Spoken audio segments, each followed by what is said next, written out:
Hi and hello there, Pisces! Welcome new subscribers, returning tambayers. Thank you sa inyong walang sawang love and support para sa akin. At yun nga, no, ako po si Yan. Tuloy po kayo dito, yan, no, sa ating mga new subscribers. Welcome, welcome. At sa ating mga returning tambayers is tambayers, yan, no. Hindi ko man kayo kilala personally, no, pero na-appreciate ko po each and every one of you. Yan 'no, siyempre wala tayong gender dito, so babae, lalaki, LGBT, lahat po ay welcome. Puwede rin pong i-switch ang mga roles dahil possible talaga magkapalit-palit kasi general reading ito.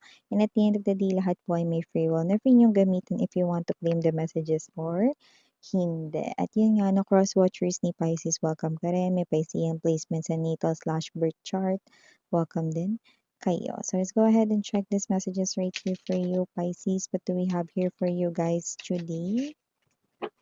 Archangel Michael, Angel Guides, maraming salamat para sa palagian ninyong presence sa reading ni Pisces. Can we get messages for them, please? Pisces, mga mensahe for Pisces, please.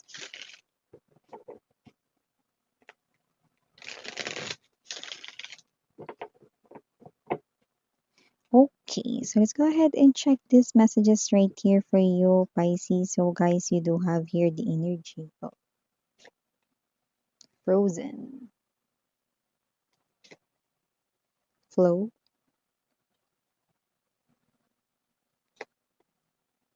healing, beauty. Yeah, we're hearing that song. And now we're starting over again. Yan. So, kung sino man tong energy nito, it looks like meron dito nagsa-start all over again. So, it looks like nagkahiwalay kayo dito, no? Pero mukhang nakikita natin dito may pagbabalikan. At yung iba, nagkabalikan na kayo, no? So, nakita ko dito na parang both of you ay sinusubukan talaga ninyo na this time talaga, no, is maging mas matibay na ang iyong relationship.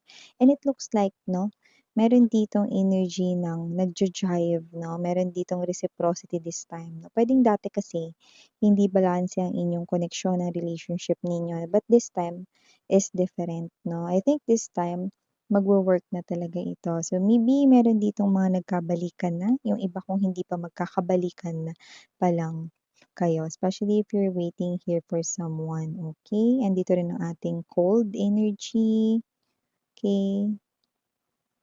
Home, box of rain, and longing.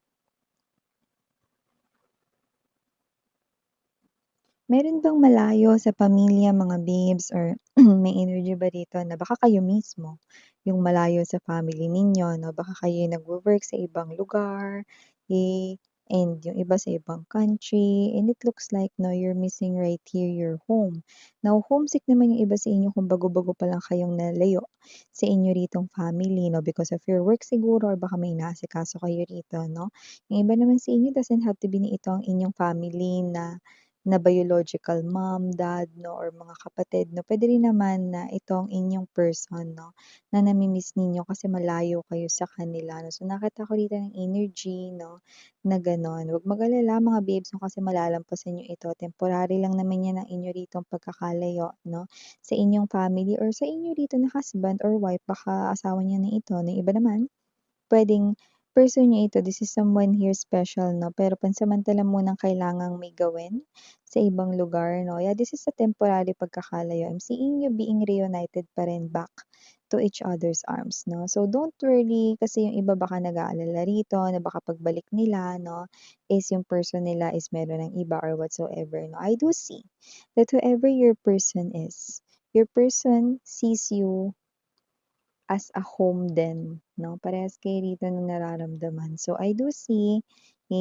yeah, kakapasok ko lang dito 'no, na sign and clue. Maaaring mahilig kayo both sa music, listening to music, part of your daily life na puwedeng laging naka-headphone, naka-headset 'no, kapagka babiyahe 'no, yeah, may gano'n tayong napi-pick up kay just take how this resonates 'no. This person here is faithful sa'yo, Pisces, at hindi ko nakikita 'no, nagagawa ito ng dahilan 'no, kahit na hindi niya kayo nakikita 'no, in person kung kayo man ay LDR dito 'no, hindi niya hahayaan dito mga babes 'no, na masaktan kayo rito 'no. sa kahit na anong paraan 'no. Hindi siya gano'ng klase ng tao 'no, mataas yung respeto niya sa'yo rito 'no, at meron siyang iniisip dito, looks like his or her parents, could be his or her mom 'no. So, parang alam niya na na kung masasaktan niya kayo 'no, babae rin yung kanyang mom, kung babae kayo ano, so ayaw niya 'no, na gawin ito sa inyo 'no, malabong mangyari yun 'no. So, ganun din vice versa 'no, kung lalaki naman kayo 'no, hindi ko siya nakikitang magkakaroon ng iba or mag-iisip 'no, ng bagay rito 'no, na masasaktan kayo. Pisces.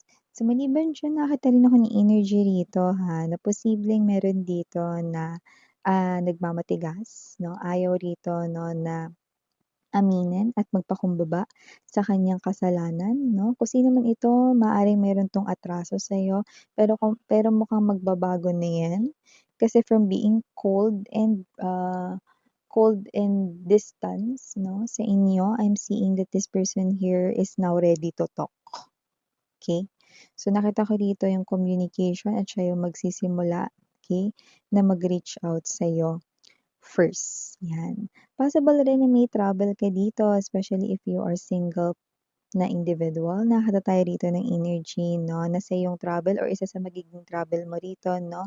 Okay, maaaring ang travel na 'to ay kung hindi ngayong bare months, possible na sa first quarter ng 2026 'no, ay makita mo rito ang iyong the one 'no. And with the home and with the cold right here, yes, literal na siya ay tinawag to be your husband and to be your wife. So, nakita natin dito na LGBTQs, of course, welcome din kayo basta meron ditong isa sa mga pupuntahan ninyo, isa sa mga travels ninyo, mapa-business travel man 'yan, vacation travel man 'yan 'no, Pisces.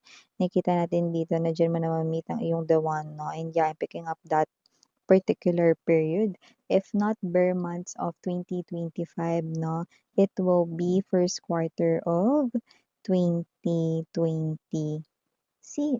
Yan, bongga. So, meron rin ako nakikita rito mga babes na pagbabago rito sa inyong physical appearance. Possible na meron kayong baguhin sa inyong physical appearance. Kung nasanay kayo na wala kayong bangs, baka magpa-bangs na kayo ngayon. Kung nasanay kayo rito mga babes, so na yan na yung color ninyo, puwedeng may mag-try dito na mas magpaputi 'no, or baka may magpa-tan dito 'no, may ganyan. May nakikita tayong ganyan. Basta may babaguhin kayo sa inyong physical. Yung iba doesn't have to be na ano, puwede rin naman na sa pananamit, 'yan 'no. Baka meron kayo ritong iibahin sa inyong pananamit 'no. So, nakikita ko dito na ano man 'yan 'no, this will definitely look good on you. 'Yan 'no, so nakikita natin 'yan dito, okey? Meron kayo ditong parang, confidence 'no, na mabu-boost 'no, parang confidence, 'yan. So, maliban diyan Pisces, nakakita rin ako dito ng energy here for you guys 'no, na possible rito 'no, ibang message naman 'to, pero meron dito na parang gustong makipag-date sa inyo.